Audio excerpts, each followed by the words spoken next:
non-place mapping the Mirage explores the layered relationship between constructed space, the natural environment, and the human experience.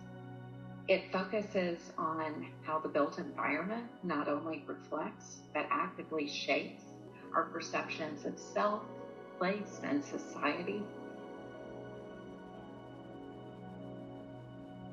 Both Diana Davis and myself are interested in architecture, in the built environment, but also the relationship that those structures have with nature. The title of the exhibit, Non-Place Mapping the Mirage, is a reference to the work of Mark Aube, who wrote a book called Non-Places, where he posits that a notion of hypermodernity with respect to the built environment. Specifically, I'm interested in the lifespan of these buildings, of infrastructure, the legacy of humanity that sort of is embodied by the ruins of these structures in the landscape. And I'm also sort of critically observant of how things are designed, where they're placed, and how they fit or do not fit fluidly into the landscape.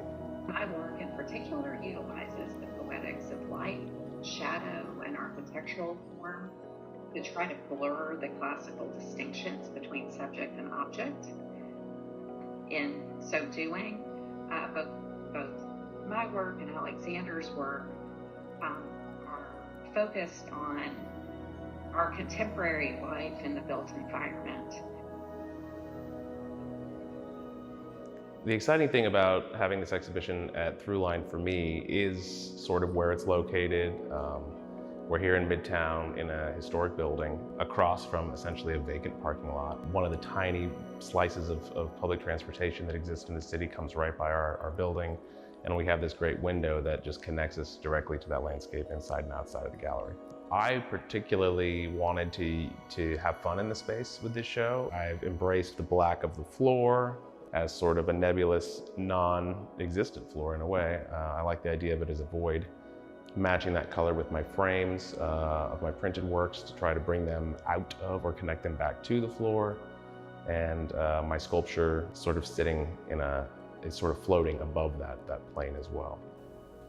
The main thread that ties both of us together is the notion of psychological relationship to the man-made landscapes. How do we place ourselves within the monumental structures that we create? How do we reconcile aesthetic choices or non-aesthetic choices, function versus, a humanistic design? So she's coming at it from that, background, whereas I'm coming at it more from the background of just an observer or somebody who's living in that environment. So I think that's what makes it an interesting combination.